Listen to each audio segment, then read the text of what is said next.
Yeah, remember the name. Jazz Takhar, best in the game. Mamba mentality in his own lane. So better pay attention to what he be saying. Get the message, ain't no question. Giving advice for any investment.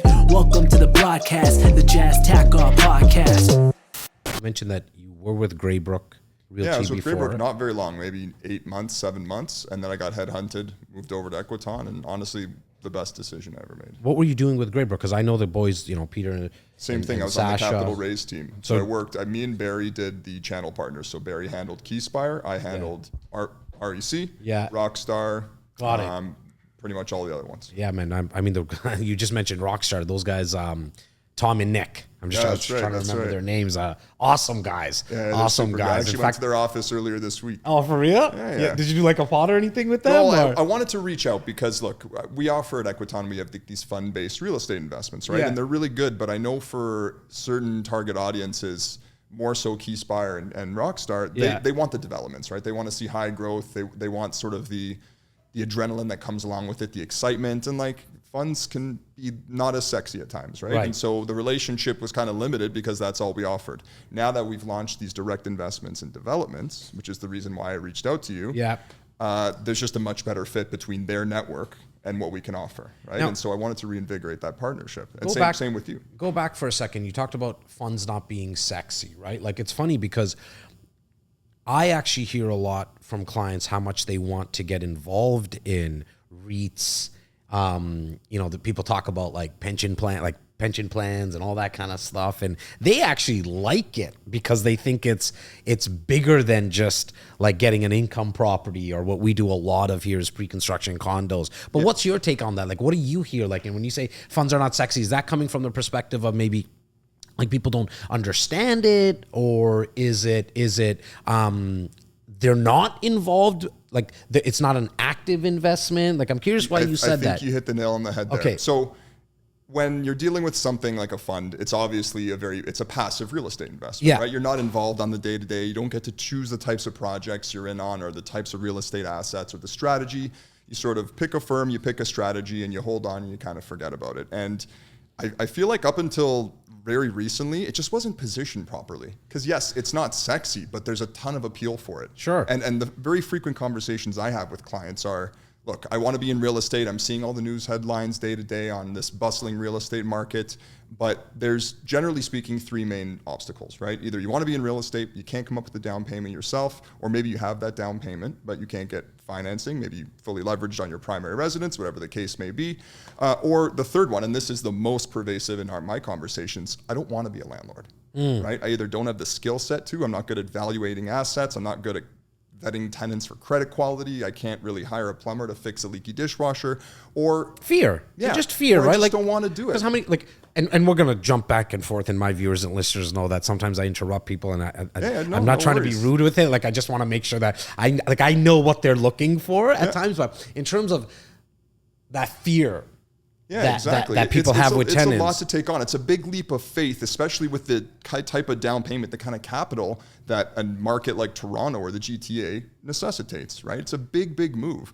The other thing is maybe you have all of those, maybe you check all those boxes. You have the skill, you have the money, but you don't want to be a landlord. Maybe you have 3 kids at home. Maybe you're a single mother, a single father. Maybe you're approaching retirement. You don't need another part-time job in being a landlord. And for these types of clients, a passive real estate investment makes a ton of sense. Right? Yeah, look, I'm more of an income property guy because I don't really manage. Like I don't mind having tenants and like analyzing deals. I like the returns because they're just higher as well. However, to your point, when it comes to like funds and what you guys do at Equiton and what the guys do at Graybrook, and there's a plethora of them as well. I personally, I don't really have a vested interest in saying this, but like, I just believe Graybrook, Equiton are like the 2 top in our country.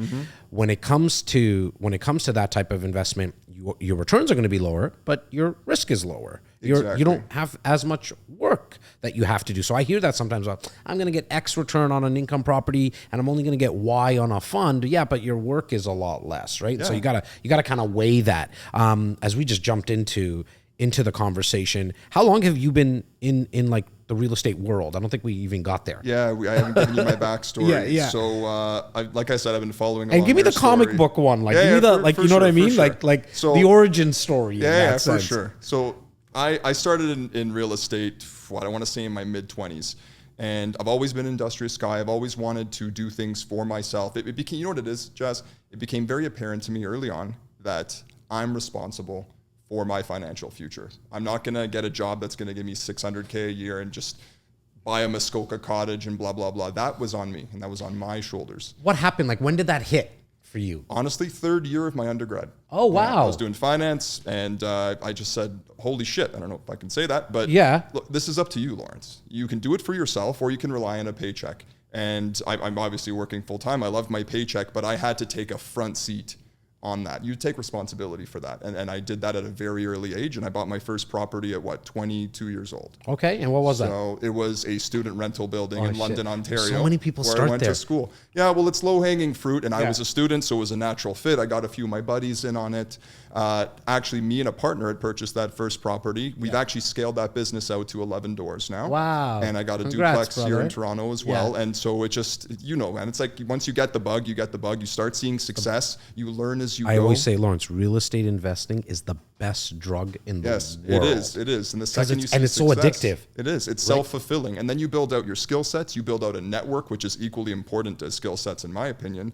And just after a while, the left hand sort of washes the right. Opportunities start to present themselves to you, and that's it. It's been really good for me. Go back to the student housing for a second, because as I mentioned, like so many people start there. I had Andrew Hines on my podcast. I'm not sure if this is going first or he was, but that's where he kind of started as well, right? Yeah. He started with student housing. The boys, Scott McGilvery and Michael Saraceni from Keyspire, they speak about it all the time. They started, but with yours, was it like, did you live in the first one that you bought? Yes. Okay. So it was an owner-occupy situation where I got in, 2 or 3 friends at the beginning. I like that. Then I actually scaled out and purchased a commercial property that I repurposed with a business partner into a fraternity house. Oh, wow. So, and that in was London a really as well? scary, yeah. And that was a scary proposition because it's a more of a riskier type of investment. Sure it is. Depreciation is very high, but so is cash flow.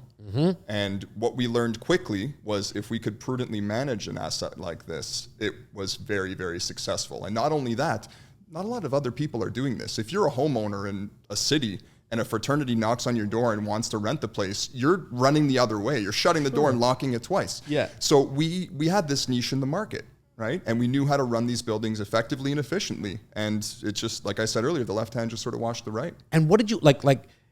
Do you still have those? Or So yes, I still have the fraternity house. Okay. I still have, we sold the original property we bought back when I was 22, and I still have the duplex here in Toronto. got it. Did you get the fraternity house just because you wanted to like party there and stuff? Like there No, must have been some aspect of that. We were presented with the opportunity, and at first, me and my partner, we said no. Got We it. had no idea what we were doing. I was 26, I think, when this opportunity student came housing knocking. in general is Yeah. like a lot of work, man. To go to and have a frat house, like how is this is it taken care of still? Like Yes. So we rely quite heavily on external management. So I'm not driving to London, Ontario every day and knocking on the door to make sure the house is still standing. We have property managers, cleaning services, so on and so forth, that are keeping an eye on the house. Okay. And honestly, it's all about relationships. Sure it is. The students are really good. They understand the service we provide. They know that it's scarce, meaning if they screw this up, they're going to have a that hard makes time sense. replacing There's not a lot of what we've supply been able for to them. give them.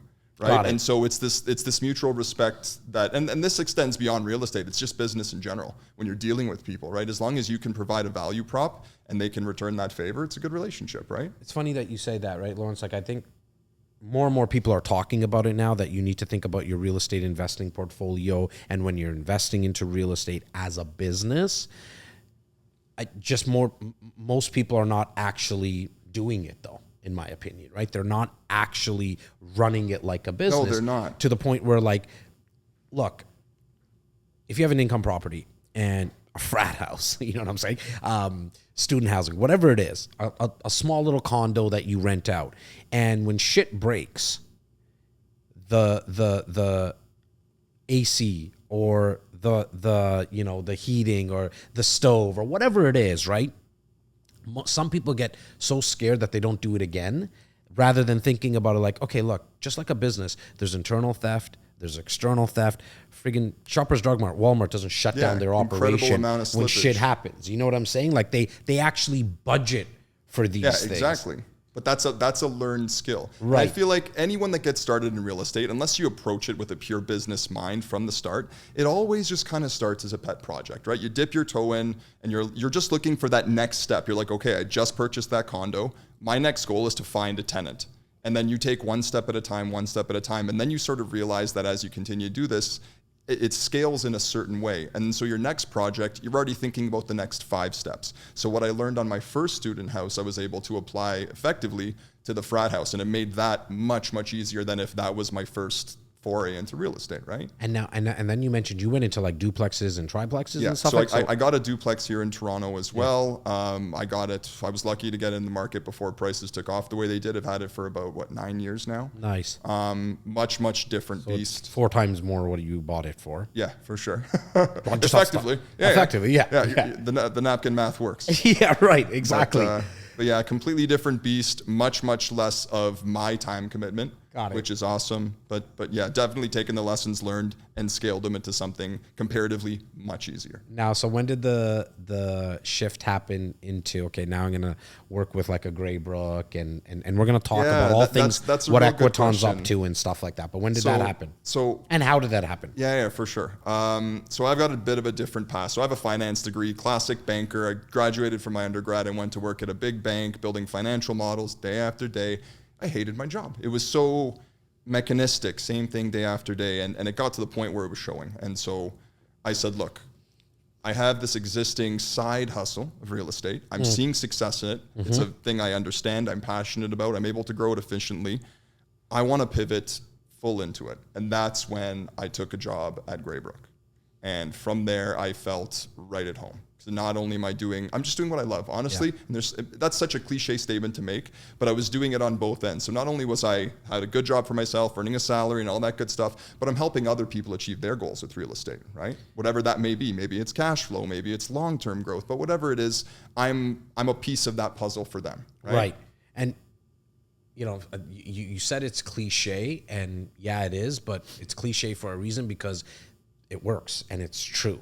Like if you find, and this is for all the kids, right? Like if you find something that you actually enjoy doing, and I think like it's not just enough to enjoy what you're doing. You got to have some talent. Like you got to be good at it, right? And you got to work at it. If you can mix those two things, I think you're hitting grand slams like that's when the money follows. Yeah. You know, and I know like when I speak about this stuff like on Instagram and on TikTok and shit, I get some heck sometimes like, dude, it's all this stupid positive shit that you're always talking jazz. But look, because they want to know how do they get rich quick, right? But you don't go there without starting with the foundation, and that's the foundation. 100%. And you don't chase money. Like that's not the way that it works. Like I'm sorry to break it for people.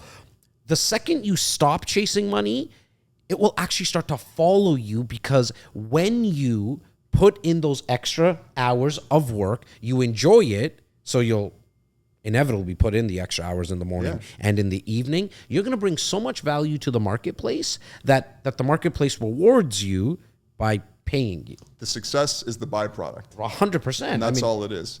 And another thing I realized, you got to be, look, talk about passion is great, and it's true. Because especially in a people business, right? Like my job every day is helping clients achieve their financial goals through whatever little way I can. And I'm sure yours is very much the same way, albeit a little different. But sooner or later, when the rubber meets the road, if you're disingenuous, if you're in it for the money, if you don't have a passion for what you do, people aren't going to listen to you. It comes across sooner or later. You can only fake it till you make it for so long. For sure. And so you need to have some type of foundation, some passion behind it.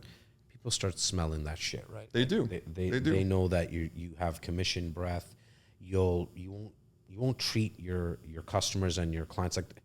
I mean, Lawrence, I don't know how much you know about my backstory, but sales and service for me has been everything that I've done. It's been 28 years now, and like that's what I've studied. I didn't go to school after high school. I barely passed high school, but what I did is that I just learned about all the businesses that I possibly could, spoke to like business owners. It's why actually this podcast started originally. It's purely from a selfish perspective. Like I just want to learn like, hey, I want to learn more about Lawrence, but I also want to learn about what he's doing well. And then I'm going to try to make use of it, right? Find out some stories that maybe didn't go well for you. All right, make sure that I stay away from it. Let all these guys and gals be kind of fly on the wall. And what I've come to learn in business is that if you treat everyone with respect, you actually exceed their expectations. And the way to do that is just by asking. And then the third part is that if you actually think long-term from not only the client's perspective, and that's important, but I think people forget to think of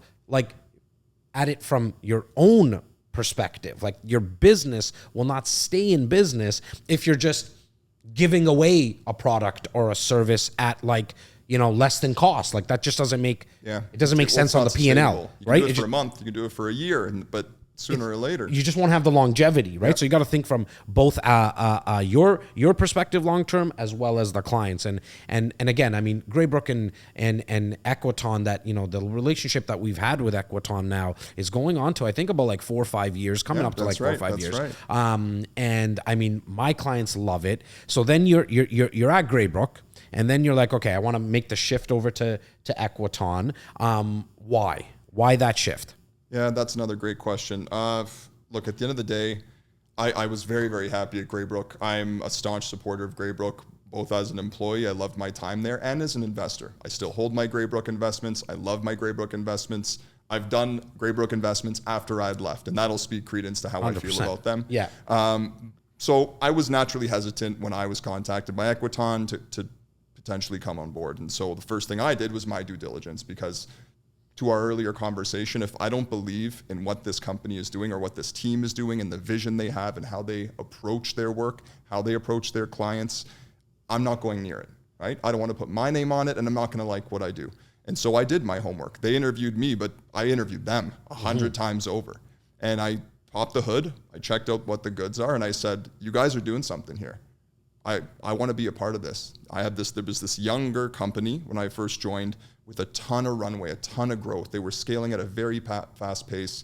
And I said, that's exciting to me. I'm behind what you guys are doing. I want to be a part of it. And the decision really pretty much came down to that. So let's give the you know, the ones and twos about who Equiton is and what they do. And then we'll go into kind of some of the investments that are being offered. Okay. But kind of go high level for me right now and just tell me like a little bit about Equiton and what they actually do. Yeah, that's a tricky question to answer at a high level. I think when someone says to me, and clients ask all the time, because it's not immediately obvious what a 100%. Company like this does. Yeah. It's really a two-parter. There's the what we do and there's the how we do it, right? So what do? We help our clients build generational wealth with real estate investments, whether that is long-term growth strategy, whether it's employing a passive cash flow, passive income strategy, it doesn't really matter, but that's really our charter. Every time I pick up the phone, that is the idea with which I approach that conversation. Now, in terms of how we do it, we are offering essentially 2 different types of real estate investments. We have a fund style, where it's this single investment gives you diversified exposure to every asset in whatever portfolio based on a strategy. And then we have our pure play development opportunities, where it's not a fund style, it's a direct investment in a specific opportunity, much, much higher growth with less cash flow, right? So the idea here is we want to offer something for everyone, because to our earlier conversation, sometimes people hear about funds and they're like, nah, I already have my existing portfolio of assets that are cash flowing fantastically. I'm not interested in a residential buy and hold strategy. But that development you mentioned earlier, tell me more about that. Right, because they also don't, like a big development, $100 million or whatever it is, it could even be a $10 million building that's just, you know, land got bought, acquired, and even just like maybe 4 or 5 guys and gals are doing it together. It doesn't have to always be done through a fund. Most investors are just not going to get involved in that, right? Exactly. It's way over their head. They don't know where to get started. But a place like Equiton allows them to invest into a development that might be 10 million, it might be 10 billion or whatever. Exactly. You know? And we have and employ the resources necessary to make these types of investments a reality for you. We have our own in-house asset management team. We do all of our asset management in-house. And frankly, that's something that separates us from some of our other competitors. With this latest development opportunity that we've just gone live with this week, Jazz, we actually are the developer partner and the capital raise partner. Oh, wow. So Equiton Capital Partners is raising the capital. Equiton Developments is constructing it. So we've actually streamlined the whole investment process and the distribution waterfall. How long has Equiton been around for now? So we were founded in 2015. We went live with our first fund 2016. Okay. And me as an investor, I can invest as, like, what's the minimum? Is it 35, 40,000? It depends on the fund and then the strategy. So for our fund-based investments, we have minimums as low as 5K. So it's very approachable. Wow. You don't even need to be an eligible investor to invest. You can be a non-eligible investor as well. We can still accept capital. And I think that's important that you said 5K, and just don't lose your train of thought, because the one of the biggest comments and the most frequent comments that I get is that I can't invest into real estate because I don't got 50 G's, 100 G's. Exactly. So, like, even my 2 kids here, not like my blood kids, but my boy Yas and my boy Parsa, these guys, like, all they need is 5K. They have no excuse. You know what I mean? So for everyone who says you need to have 100K to get into real estate in the Greater Toronto area, we just debunked that. Absolutely. Right? 2 months ago, I was having a conversation with a potential client. Yeah. She was an undergraduate student. Okay. Right? And McMaster doesn't have a lot of money, doesn't even have a full-time job, but she wants to be involved. She wants to take a front driver's seat position in engineering her future. Yeah. And I gave her the opportunity to do that in ways that maybe another real estate investment firm or going out and getting 100K down for a down payment, it's too prohibitive, right? So let's talk this 5K through for a second, because the 5K could be 100K. It's all the same thing. Like, the returns are based on how much you actually invest and where we actually put the money. What happens? What does Equiton do now with that $5,000 investment that Yas makes? Okay, that's a good question. So specifically what we do at Equiton, I can kind of distill down into 2 things. And they're 2 sides of the same coin, Jazz. On the one side, we're real estate investors, right? We aggregate capital together from various investors, all types, all walks of life. And we go out and we deploy that capital in real estate, right? Very, very simple.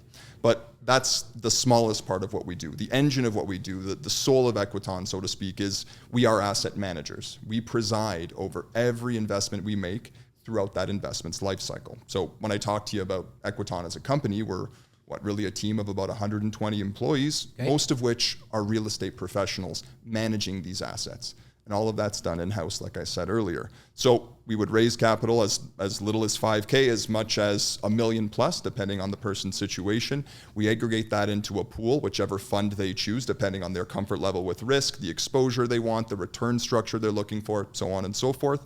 And we are going to execute that strategy and pass through the returns to them. And there's 2 types of returns we offer. One is a cash flow component. So both of our funds generate cash flow on a monthly basis. So for those investors, we can offer that. And there's also a capital appreciation component as well. You're going to see both of those on our fund side. On the fund side? Yeah. Okay. And so Yas puts his $5,000 into this fund. It gets mixed in with Parsa's $1 million, for example, that he might put in. And Yas will get a monthly payment on that $5,000. Exactly. As well as the appreciation. Exactly. Okay.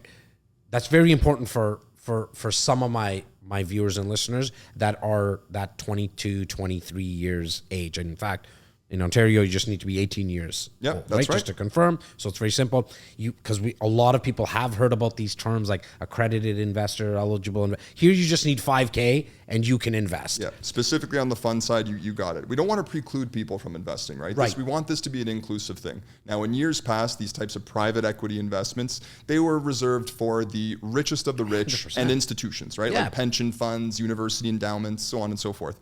Now, we have completely spun that paradigm on its head. We want everyone to be able to take part if it's something that works for them, right? Now, Yas puts in this money, whatever month we're in right now, July. He gets paid something in August and September. Does he have to leave that 5K in there for a certain amount of time? Yes. So we do have a minimum hold period on the investment. Okay. It's generally speaking 5 years. Okay. However, it is what we call a soft hold, which means if you need access to you invest $5K today, Jazz, maybe in 6 months, family emergency, you got to move back to Guelph where you're from or whatever the case may be. You have access to your capital at all times, right? We're never going to keep an investor from their capital for whatever reason.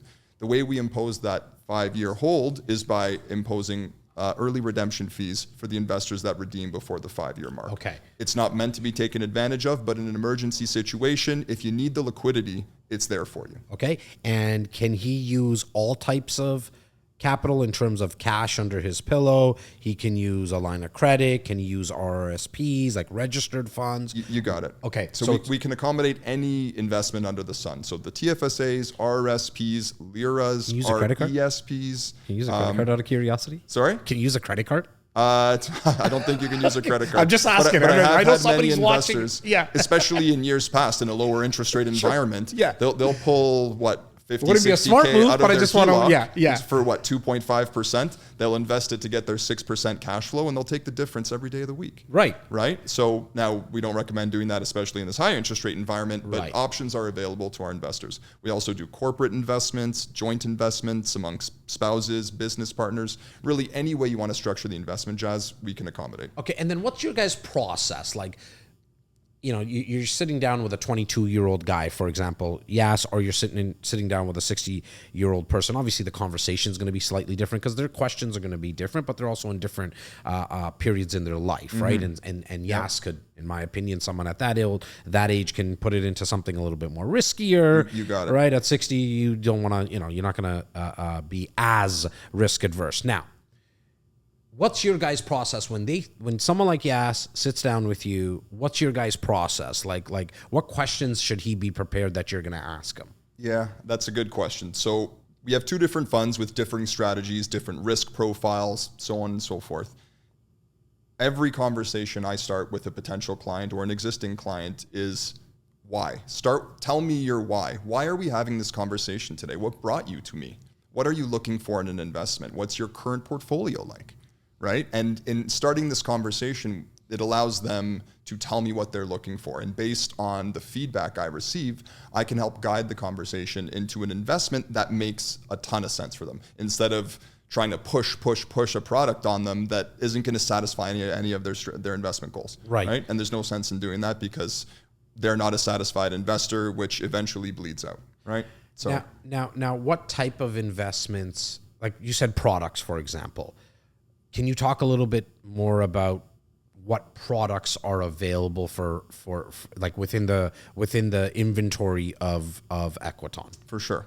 So really, we're pretty simple at Equiton. We pride ourselves in not overcomplicating this whole real estate Rubik's Cube, if you will. We have 3 products, 3 investments. We have 2 funds and 1 development investment. Now, the 2 funds differ slightly in strategy, return, and risk profile. One of our funds is, I'd say, a plain vanilla buy and hold residential real estate strategy, right? It is going to be the lowest risk, but also a little lower on the return spectrum. But it is incredibly consistent. Can you touch that? And let's just call that Fund A, or do you guys have a name for it? Yeah, it's called the Residential Income Fund. Oh, perfect. Fund. Oh, that makes it real. Right? Okay. So it's called a Residential Index Fund. Income Fund. Income Fund. I apologize. Range. We won't quote you, and I know it's sometimes a touchy subject. Oh, we can definitely talk about it. Can you? Okay. Oh, yeah. What would be the returns in the Residential Income Fund? So for the residential fund, we target returns between 8 and 12% annually. Okay. Now, of that 8 to 12, whatever it may be within that range, 6% is paid out in the form of cash flow.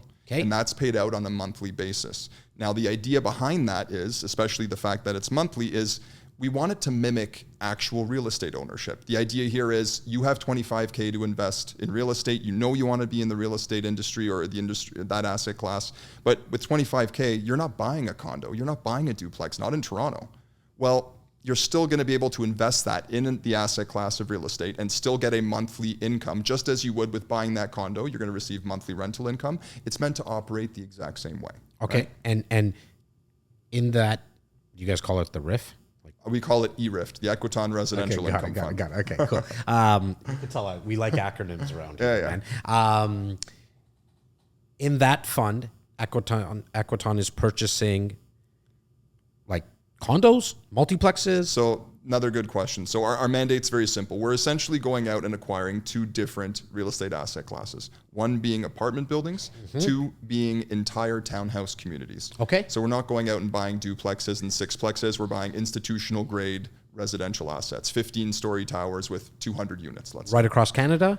Geographically, our mandate allows us to invest throughout Canada. Okay. However, our entire portfolio is actually located here in Ontario. Okay. So these are going to be markets that much of your listeners or viewers are very, very familiar with. We have properties as far east as Ottawa, as far west as I'd say London and Chatham. Okay. I'm a little biased. I think Ontario, specifically Toronto and GTA, gives the best returns over a long, like overall, like, 10, 15, 20-year window. In fact, if you look at the last 40 years, the GTA has outperformed really everywhere in the country and most places, even in North America.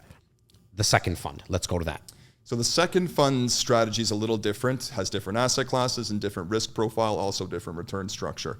So with the second fund, it's called the balanced fund, or the income and development fund is the formal name, but I like to call it the balanced fund. Why? Because it gives investors a balanced, a diversified exposure to different types of real estate assets that they may not otherwise be able to engage in on their own. And it does so with a single investment, instant diversification. So there are three asset classes, and two of the three are cash flow producing. So just like the residential fund, the balanced fund is also going to pay a 6% annual distribution. It's also paid on a monthly basis. It actually operates identically. Okay. So if you're looking for cash flow, you're going to find a home for yourself in both funds, right? They're both going to satisfy that need. Now, where the balanced fund differs slightly is the third asset class. And we're actually investing in real estate developments from within this fund structure. Okay, I understand that. I'm following.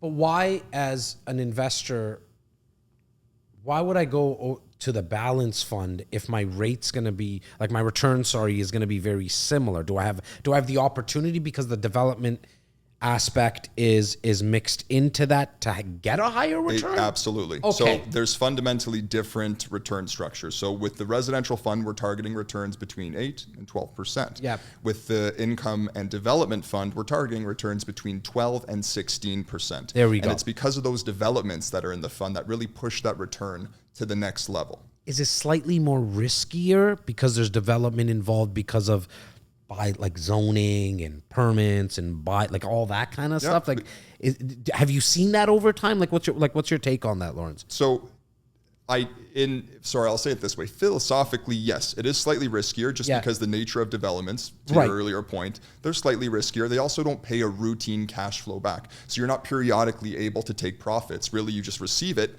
at the end of the project. But obviously, in terms of returns, you're rewarded for that risk. Now, in terms of a material downside risk, we haven't seen any downside whatsoever in either of our funds. Right. So if you're looking at it from a downside protection type of situation, I wouldn't rule out either fund as a potential investment. When I look at suitability for the income and development fund versus residential, I'm looking at two real things. Number one, how long are you willing to invest for? Because they both have that 5-year soft minimum, but because of the developments in the income and development fund, it's generally suited for an investor with a slightly long-term time horizon. And the reason for that's with the balanced. This is the balanced fund. Right. That's Okay. right. Good. The balanced fund. And the reason for that is because the way to squeeze every drop of profit out of the balanced fund is really to stay in long enough to realize a few of those development opportunities. And these aren't done once a week or once a year. It takes a few years to finish a development, right? The second reason I might recommend the balanced fund right out of the gate over the residential is a lot of our investors, they're people like myself, right? I already have direct real estate investments. I have 11 units in London. I have a duplex in Toronto. I may not want additional exposure to residential real estate. I already got it, right? And in that situation, the balance fund makes a ton more sense for me because it's a diversification play. And minimum on both of them is 5? The minimum on the balanced fund is 5K. The minimum on the residential, slightly higher, it's 10K. Okay, but both, again, just Very to reiterate, approachable. because we might be dubbing this episode as alternative ways to invest in real estate, which to me also means the fact that you can take your RSP registered funds. Exactly. Because and we the can't kicker do for these anything types with of that. investments. Exactly. Because if you want to invest in real estate with the TFSA, good luck. You got to go to the Toronto Stock Exchange and buy a REIT. And you're taking on a whole bunch of additional risk in doing so because that market, especially in 2022, if you've been paying attention, extremely volatile, right? Fluctuates with every new news headline about Russia or COVID or inflation. The list goes on and on. Ours are much more stable, much more consistently performing investments. Okay, so we talked about the two funds.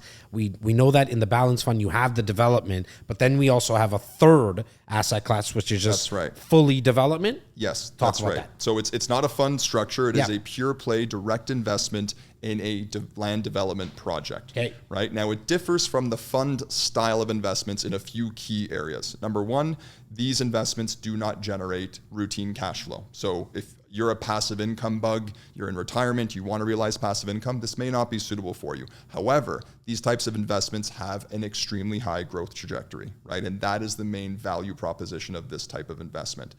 The second thing to know about developments versus more of a fund style is that funds are open-ended, right? Mm-hmm. It's almost like a stock in that you can invest at any time. You can invest 10K today and then do another 10K a year from now if you get that bonus from work or whatever the case may be. With the development, they have a specific start date, generally speaking, a specific end date, and we're only raising capital for a project like this for a finite period of time, right? 5 years. Exactly. Right. Well, maybe even 2 months, right? Let's say we're building condo XYZ in Brampton. We know it's going to cost us $20 million. So we're raising $20 million to build this condo. Once we achieve that capital threshold, the investment closes. This opportunity is no longer available to new investors. Okay. So you don't have to get in because I have a lot of experience with this and introducing people like our clients with like land development deals.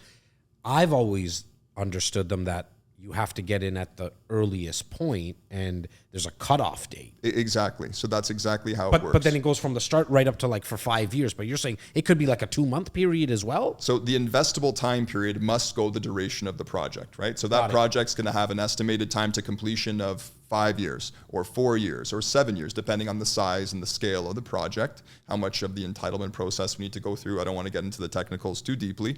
But in terms of the capital raise, there's generally speaking, and I'm simplifying here, but probably a 2 to 3 month period where we're raising capital until we hit that threshold. Got it. Once that threshold's hit, the investment is closed. Yeah. All of our existing investors are now riding out that investment to completion. Okay. Now, the returns on these types of investment, this is where crazy. I see the smiles on the investors' 100%. faces. In fact, and before you even kind of just like talk about some of these returns, I've in the past quoted a lot, like, because I'm very conservative and I don't want to get in trouble with my clients later on. I also need to say that like I can't sell any of these types of investments. I don't have a license with OSC, and so I'm a real estate guy, real estate broker. That's what I'm licensed with. However, I know what my clients and myself and my family members have seen when it comes to land development returns. But what are you guys looking at right now at Equiton? Like, what are you guys kind of quoting out there? So as a general rule for our development investments, we target returns of 20% a year. Okay. Which means in a 5-year project, you're going to double your money. Yeah. Right? These are the types of returns we're looking at. Yeah, you say 20, but my guys and myself, we've experienced anywhere from 40 to 45 to as high as even 50%. Now, I want to be careful. That's not exactly how every investment's going to work out. But if you get into certain locations in and around downtown Toronto, in and around greater Toronto area, you have a very good chance to surpass the 20%. I don't want to say as high as 40 or 50 because, again, I don't want to get in trouble, but you will definitely hit that 20 and higher, especially it just really just depends on the location. Exactly. And in that vein, that's where land development becomes as much an art, we'll say, as it is a science, right? You know, a cost to construct is going to cost you X. You know, you need to pick an area, but what you do between when you put a shovel in the ground and when you're selling off these condos as pre-construction, a lot can happen, right? You're choosing areas, you're choosing density. Are we going to have a green space on site? All of these things come into play in terms of whether we're going to get approval from the city and the overall marketability of the end product. And really, that's where the profits are coming from, right? And just overall right now, man, like, what's your take on what's going on in the market? Like, what are you thinking right now? Like, you know, we're maybe at the time of this recording, the Bank of Canada just met again in mid-July, but kind of like, you know, put that, like, I'm not sure if you brought the crystal ball in your pocket today, but kind of the rest of 2022. Where do you see this? And it'll be fun because then I'll send you the recording and then we at can, the end of we December. can watch this video back in 6 months and see how 100% right or wrong see it. I was. Exactly. What's your kind of forecast on it? Look, I think it's a foregone conclusion, first of all, that we're raising rates 75 bips in July, so in a few weeks now. Whether in terms of the effect that that's going to have on the overall real estate market, specifically in Toronto, I am more bullish on the Toronto real estate market. I'm bullish on real estate in general because the fundamental thesis is there's a lack of supply. So increasing interest rates may And some people, contribute- sorry, Lawrence, just like some people might hear that as obviously the two fucking real estate guys sitting here are going to be saying that they're bullish on it. But we were investors first. Absolutely. You know what I mean? Like we're bullish on real estate because we were actually investors first. We never had a vested interest in telling people exactly. that, right? And, so I just want to make sure I got that across because we get a lot of heck for stuff like that, man. Your listeners don't need to take our word for it. Go. I challenge anyone to go out now into the Toronto market if you guys are from here and try and apply to rent a unit and get a quoted rental rate for that unit. And I'll wait for your jaw to hit the floor. Yeah. And the reason why that you're paying what you're going to pay is because there's this huge discrepancy between supply and demand. And at the end of the day, it really is that simple. Now, there are other macro factors like rising interest rates that are going to sway the valuation of real estate asset prices in one direction or another, but that's going to be within a relatively narrow band. The fundamental thesis has not changed. It hasn't, right? Especially in the GTA. Exactly. And you know, I saw a report yesterday, I think it was, that people are fleeing Ontario for places like Alberta and Saskatchewan and a bunch of other places. And I'm like, it's such bullshit. Like those are great headlines, Jazz, yeah, but it's like unless you have some dumb work from home tech job, how many people are actually doing that? I don't know anybody that's doing that. Right. I have friends that have been priced out of Toronto because of the red hot market we've been seeing and the returns that people have been generating. And they've had to move to places like Cambridge, Guelph, so on and so forth. And these are all, as a result, very bustling markets. And at Equiton, we love these types of secondary markets in and around the GTA as well for that reason. But this idea that people are packing up and moving to Nova Scotia or northern BC to become a ski bum, I don't know. I don't really subscribe to that. It makes for a good news headline. 100%. I always talk about it too. Like when Obama was running, people are like, well, if there's a black president, I'm going to leave the States. And then when Trump, nobody left. And then when Trump was running, if Trump wins, I'm going to leave. Nobody left. Trudeau, if he ends up winning, I'm going to, nobody. Like, it's just bullshit. Like, exactly. It's just headline stuff, right? Mm-hmm. But before we finish up, I need you and I need to understand what is actually like current right now at Equiton that excites you. We have an incredible runway of growth for us, and it's going to come from two places. Number one, these direct development investments that we've just started, we just went live with this week. It's the first one of its kind for us. Now, we have experience doing developments. Unpack that. Make sure you unpack that for us. Like, what is that? For sure. So we've never really done a direct investment in a land development deal. Now, you got to understand, with respect to Equiton, our CEO, Jason Roque, he's a real estate developer by trade. I like to say this is the sandbox that he likes to play in. But really what I mean by that is this is where his expertise is. More importantly, this is where his network lies, right? And so we are in a prime position to be successful in this type of investment. We've just gone live with it. It's fresh, it's new, and it's exciting.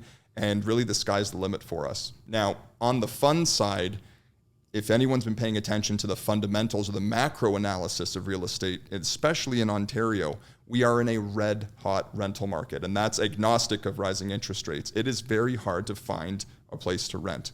As a fund investor at Equiton, you're the main benefactor of that. And that's the beauty of these types of fund investments, because we are positively correlated with inflation. So when you look at your investment portfolio of stocks and you see it's gone down 25% in 2022, the residential fund, as an example, is having its best year on record in the company's existence. But talk about that, Lawrence. Like, why? How is it protected? Like, how's it protected from inflation? For that, you need to understand what inflation is and sort of how inflation is measured. Inflation is measured by something called the CPI, right? It's Consumer Price Index. The CPI is essentially a survey of the prices of various goods, essentials that Canadians need to live. Like a basket of gas, goods. Yeah. Exactly. Vegetables, living, for instance, rental rates, that takes up a huge, huge amount of the CPI. When inflation is high, obviously it's natural progression to say that rental rates are high. Because of our strategies that we employ, being long-term buy-in holders of residential real estate, as an example, we're the main benefactors of these rising rental rates.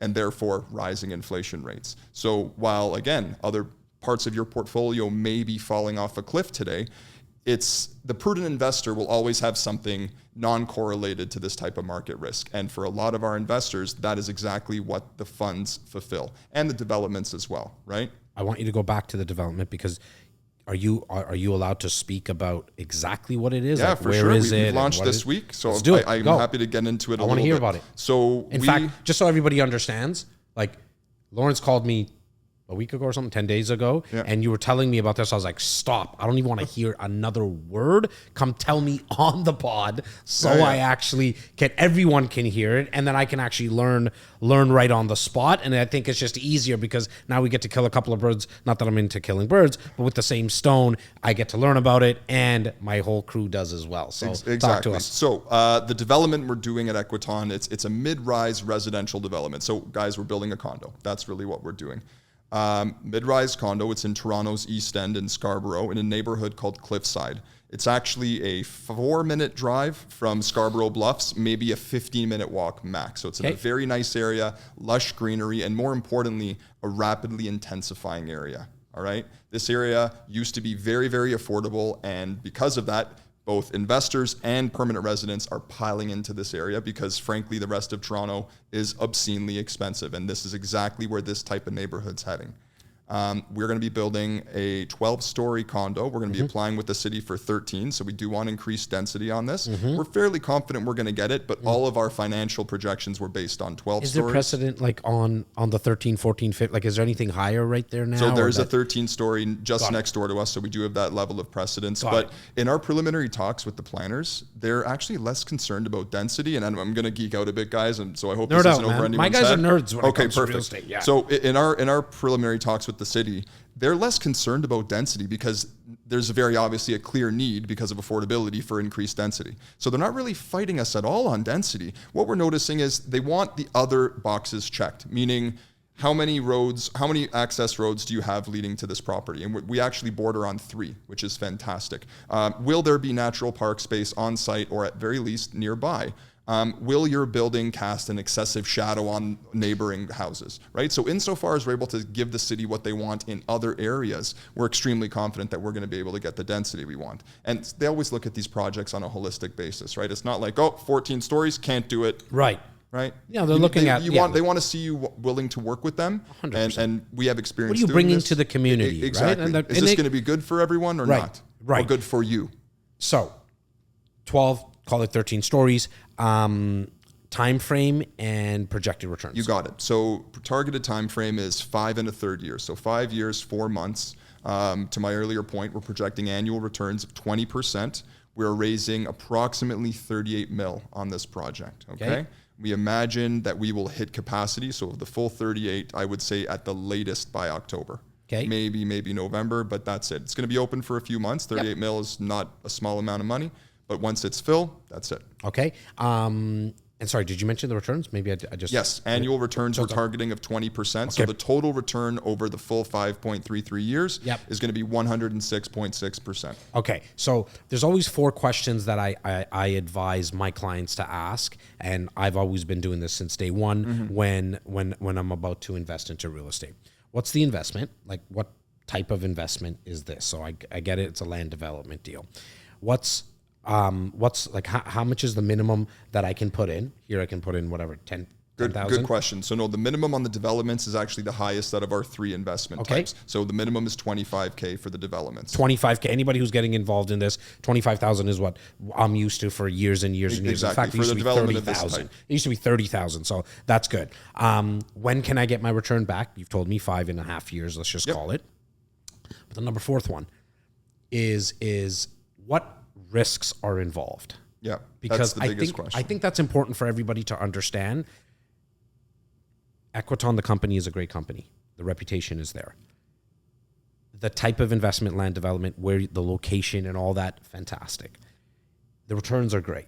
But just like every other investment, crypto, real estate, stocks, business, a personal friend, whatever it is, there's always something that you want to make sure that you're aware of, because then when you know the worst case scenario in my opinion, you can make a quality informed decision if this is right for you. This, in my opinion, there's not any investment other than the investment in yourself that is right for everyone. I think that's the best investment in the world. Okay? That's for everyone. Everyone should invest in themselves at the highest level. But any other investment is not for everyone for a myriad of reasons. Tell me what the risks might be involved with this type of investment. That's the best question. So when I ascertain risks on a project like this, any land development deal, whether it's at Equiton or another firm, they're very, very similar. In fact, they're pretty much the same. It is less so, Jazz, that you're not going to get your capital back. You shouldn't, as an investor, be worried, oh, if I park $25K in this investment and leave it for 5 years, I might not get that back. That's really not at the forefront of my mind if I'm recommending this investment to my mother. It's not really what I'm worried about.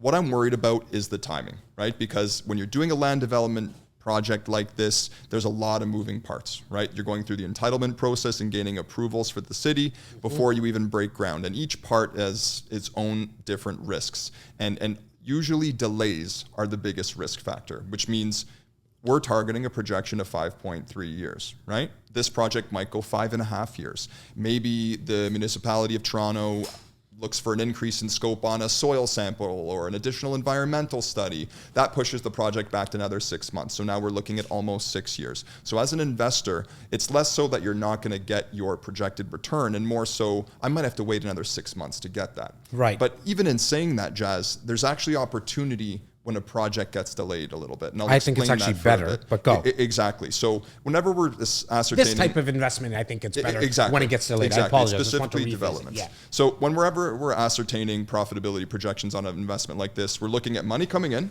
and money coming out. As simply as possible, that's really what it is. Money coming out is a function of primarily one thing, estimated sale price per square foot, right? Now, our base case we've used is $11.75, and I'm not sure if that'll resonate with your audience or not, but that is very, very conservative. Now, a delay in a project like this means really one thing. Yes, we might have to hold on to it for 5.5 or maybe 6 years, but that also increases that price per square foot that we can sell it at, right? So it's not a completely moot point. You're able to recapture additional profitability for the additional time spent in the investment. Look, right? when I go into a land development deal, the longer that it takes, as long as it gets completed, I'm actually happier because my return is higher. Exactly. Like we won't be selling at $11.75. We'll be selling at $1,250 or whatever the case may be. Whatever the case may be, and especially in the Greater Toronto area. I mean, 17 years in real estate. Heavily all focused in on actually in the GTA. And when I started 17 years ago, it was all Toronto. We were selling condos at $400 price per square foot. Wow. Yeah. Can you imagine those days? That's unbelievable. But here's the thing, right, Lawrence? Here's the funny thing. When they went to 600, and I said to people, look, at 600, it's going to go to 700. They were like, you're on crack. From 700, I was like, guys, it's going to keep going up because we have so many people coming in. We're on this, real estate island. Can't build to the south of us. Can't build to the north of us. We can only go up. It's going to go to 900. Mm-hmm. You're actually on like some really good crack now, Jazz. Like I just been hearing this for forever. Now, I think the question that I get asked sometimes is like, when is this going to stop? My opinion, and we'll kind of end it off with what your opinion and your take is on this. My opinion, this stops the second the red, blue, orange, purple, whatever government comes into play, and they stop allowing people to come into the country. Yeah. Because once we don't get that population growth and we don't have the demand to come into our country, and guys, when I say country, look, we might have 300,000 people coming into Canada every single year. Please understand why there's a little bit of, for a lack of a better word, cockiness from the GTA people, because 50% of those people come here. Absolutely. Like out of the 300,000, we know that the 150,000 people come here, right? I always point to my guys and gals behind the camera because, like, Yas, when his parents came from Morocco, they went to Ottawa, but Yas made his ass here real quick to GTA because he knows this is where it's at. Exactly. Like in the business that he's in, right? And so the fact that you have 50% of the people coming into the country come into the GTA. hence why I think this is going to continue for a very long time. What's your take and thoughts on that? My philosophy is analogous to yours, Jas. It's the same thing. Ultimately, at the end of the day, if we're going to simplify things to brass tacks, there's a discrepancy between supply and demand. And that is the bullish case for any real estate investor. There's two ways that can be rectified. We can either crush demand, which means cutting off immigration, both locally and internationally, which is not going to happen, or we can drastically increase supply. That's another solution to the problem. But there's so many problems surrounding that as well. Needless red tape by governments, to your point, doesn't matter who they are, if they're red, blue, purple, yellow, orange, and the fact that we have protected areas surrounding us, right? With the green belt surrounding the greater Golden Horseshoe, developmentally speaking, we're on an island. And this is, I'm sure a lot of people are familiar with this whole thesis, but it really is true. There's nowhere else to go but intensify, and build upward, right? And there's no short-term alleviation of that in the future, right? It's not going to be changing in the next 1 year, 2 year, 3 year, 4 year, 5 year. It's just not. Well, right? Like the government will put some Band-Aids on it with certain fair housing plans, even the hike in interest rates. You know, it's, I don't know if it's classified as government intervention like the fair housing plan and all that stuff is, but at the end of the day, the interest rate hike has a lot more to do with trying to curb inflation. And I think that's a really different podcast altogether, because that can, I don't think anybody knows how they're going to get out of this one. They, meaning the government, who printed out more money in the last 2 years than we've ever printed in the last 40 years combined. And so there's some problems there. But the one thing that has always stayed true is that people need a place to live. They need a roof. Exactly. And that's why we are, and I think I can speak for you, Lawrence, and say that we are biased to real estate investing. The podcast is not going to be only about creating wealth through real estate as we stretch it out, as the team gets the cryptos and the stock people here as well, and just other businesses that you can invest into. However, real estate still, in my opinion, is one of the best investments because you can leverage. You know, the people need it. They either need it to live in for themselves, they need it to rent it out for themselves, or they see it as a vehicle to actually create wealth long term. My crew is writing a bunch of notes on a whiteboard saying that you have another recording to go to. And so I wanted to, thank you. First time that you and I met face to face. He's Lawrence from Equiton, all the stuff, all your handles and everything. Are you on socials and stuff like that, man? Yeah, I have Instagram, but I'm not a huge social media guy, to be honest. So if you guys want to get a hold of me, I'm sure we'll be putting this on YouTube. We'll put everything there.